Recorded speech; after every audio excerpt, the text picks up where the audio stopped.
Good morning, students. Today we are going to start a new chapter of prose named My Struggle for an Education, which is an extract taken from an autobiography of Booker T. Washington named Up from Slavery. Let's continue. One day, while at work in coal mine, एक दिन जब मैं कोयले की खाद्यान्न में काम कर रहा था, आई हैपेंड टू ओवर हियर, मुझे सुनाई दिया to miners talking about a great school for coloured people. दो मजदूर कलर्ड पीपुल के लिए स्कूल के बारे में बातें कर रहे थे, समवेयर इन वर्जीनिया, जो कहीं पर वर्जीनिया शहर में था। बच्चों, आपको पता है कि उस समय सबको इक्वल शिक्षा नहीं मिलती थी। गोरों के लिए स्कूल अलग थे और काले लोगों के लिए अलग थे, इसलिए वहाँ पे उनके गांव में वहाँ पे प्रॉपर एजुकेशन नहीं थी, इसलिए वो बहुत ज़्यादा सुन करके उत्सुक हुए। This was the first time that I had ever heard anything about any kind of school or college that was more pretentious than the little colored school in our town. Writer कह रहा है कि this was first time, ये पहला अवसर था जब मैंने कभी किसी स्कूल या कॉलेज के बारे में सुना था, वो भी इतना अच्छा जो कि मेरे टाउन में स्कूल था उससे भी ज्यादा भड़कीला या आकर्षित करने वाला। As they went on description the school, जैसे जैसे वो स्कूल के ब्यौरा देते जा रहे थे, it seemed to me that it must be the greatest place on earth. मुझे ऐसा महसूस हो रहा था जैसे ये पृथ्वी का सबसे ही महत्वपूर्ण या अच्छा स्थान है। Not even heaven presented more attraction for me at that time. उस समय मुझे स्वर्ग भी इतना ज्यादा आकर्षण नहीं दे रहा था। Then did the Hampton Normal and Agricultural Institute in Virginia, जितना कि मुझे वो स्कूल आकर्षित कर रहा था जिसका नाम था Hampton Normal and Agricultural Institute, about which these men were talking, जिसके बारे में ये लोग बातें कर रहे थे। I resolved at once to go to that school. मैंने तुरंत निश्चय कर लिया या संकल्प बना लिया कि मैं वहां जाऊंगा, उस स्कूल में जाऊंगा। Although I had no idea where it was, यद्यपि मेरे पास कोई विचार नहीं था ये कहाँ है और how many miles away और how I was going to reach it, और ये कितनी दूरी पर है और मैं वहां कैसे जाऊंगा। I was on fire constantly with an ambition and that was to go to Hampton. मेरे मन में लगातार एक ज्वाला के रूप में प्रज्वलित हो रही थी एक विचारधारा कि मुझे उस स्कूल जाना है या मुझे हैम्पटन स्कूल जाना है। This thought was with me day and night, और ये विचार मेरे साथ दिन में भी था और रात में भी था, मतलब हर समय उसके दिमाग में ये बात घूमती रहती थी। In the fall of 1872, fall of प्रारंभिक स्टार्टिंग टाइम को बोलते हैं। I determined to make an effort to get there, मैंने दृढ़ संकल्प किया कि मैं वहां जाने का प्रयास करूंगा। My mother was troubled with a grave fear that I was starting out on a wild goose chase. यहाँ पे दो इडियम्स आए हैं, ग्रेव फियर और दूसरा है wild goose chase. Grave fear बहुत ज्यादा भयभीत करने वाला और वाइल्ड गूस चेज का मतलब होता है निरर्थक कार्य जिसका कोई या कह सकते हो वैल्यूलेस वर्क। तो मेरी माँ के अंदर बहुत ज्यादा भय था कि मैं एक ऐसा काम प्रारंभ करने जा रहा हूँ जिसका कोई अर्थ नहीं है, मतलब मैं एक बेकार का काम पूर्ण करने जा रहा हूँ जो पूरे करने की संभावना ही नहीं है। एट एनी रेट भी यहाँ पे फ्रेज वर्ड है जिसका मतलब होता है किसी भी कीमत पर।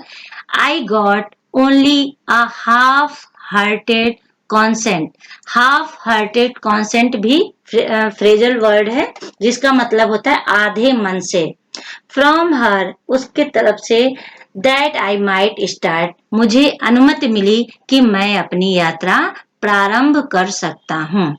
I had very little money with which to buy clothes and pay my traveling expenses, जिससे मुझे कपड़े भी खरीदने थे और अपनी यात्रा के लिए चार्जेस भी देने थे। My brother John helped me, मेरे भाई जॉन ने मेरी मदद की। All that he could, वो जितना कर सकता था, but of course that was not a great deal. A great deal भी एक फ्रेज वर्ड है जिसका मतलब होता है पर्याप्त मात्रा में। तो कह रहा है कि जो उसने मुझे मेरी मदद तो की, लेकिन जितना भी पैसा उसने दिया वो मेरे लिए बहुत ज्यादा नहीं था। फाइनली, अंत में, द ग्रेट डे केम, वो महान दिन आया। And I started for Hampton, और मैंने अपनी यात्रा प्रारंभ की हैम्पटन के लिए। I had only a small cheap satchel, satchel bag को बोलते हैं, contain the few articles of clothing I could get, जिसमें एक मेरे पास सस्ता सा बैग था जिसमें कुछ कपड़े रखे हुए थे और कुछ सामग्री। My mother at the time was rather weak and broken in health. मेरी माँ उस समय बहुत कमजोर थी और बीमारी से ग्रसित थी। I hardly expected to see her again. और मैं मुश्किल से आशा कर सकता था कि मैं दोबारा उसे देख सकूंगा। And thus, इस प्रकार our parting विदाई के लिए आया, was all the more sad. बहुत ही दुख भरा हमारी विदाई थी, सॉरी बहुत ही दुख भरी हमारी विदाई थी। She however was very brave through at all, लेकिन इसके बावजूद भी वो बहुत ज्यादा बहादुर लेडी थी। The distance from Meldon to Hampton is about 500 miles, और मेल्डन जगह का नाम था जहां वो रहता था। कह रहे मेल्डन से हैम्पटन तक की दूरी 500 मील थी। By walking, begging rides, both in wagons and in cars, कह रहे मैंने कुछ पैदल चला, कुछ कारों में, गाड़ियों में लिफ्ट मांगी। इन सम वे, कुछ रास्ते पर। After a number of days, कई दिनों के बाद, I reached the city of Richmond, और मैं रिचमंड शहर पहुंच गया। वर्जीनिया, वर्जीनिया का ही एक शहर था। अबाउट 82 माइल्स फ्रॉम हैम्पटन, और जो कि हैम्पटन से 82 मील दूर था। When I reached there, जब मैं वहां पहुंचा, टायर्ड, हंग्री एंड डर्टी, मैं भूखा था, थका हुआ था और मेरे कपड़े गंदे हो चुके थे। It was late in the night, और रात काफी हो चुकी थी। I had never been in a large city, और इससे पहले मैं इतने बड़े शहर में कभी नहीं गया था। And this rather added to my misery, और इसने मेरी समस्या को और ज्यादा बढ़ा दिया। When I reached Richmond, जब मैं रिचमंड शहर पहुंचा, I was completely out of money. मैं पैसे से बिल्कुल खाली हो चुका था। I had not a single acquaintance. Acquaintance मतलब होता है रिलेटिव, जिसे संबंधित या परिचित व्यक्ति। In the place, उस स्थान पर मेरा कोई परिचित व्यक्ति भी नहीं था। And being unused to city ways, और ना तो ऐसे शहर की गलियों में चलने की मेरी कोई आदत थी। आई डिड नॉट नो, मैं नहीं जानता था वेयर टू गो, कहाँ जाना है। I asked eight several places for lodging, lodging निवास स्थान को बोलते हैं। मैंने कई स्थानों पर रहने के लिए पूछा, but they all wanted money, लेकिन वो सभी पैसा चाहते थे। And that was what I did not have, और वही मेरे पास नहीं था। Knowing nothing else better to do, इसके अलावा मेरे पास करने को कुछ भी मुझे समझ में नहीं आ रहा था। आई वॉक द स्ट्रीट, मैं गलियों में भटकता रहा। I must have walked the streets till after midnight, और मैं उन गलियों में आधी रात तक भटकता रहा। At last, अंत में, I became so exhausted, exhausted मतलब होता है बहुत ज्यादा थका हुआ, that I could walk no longer, कि मैं और ज्यादा चल नहीं पा रहा था।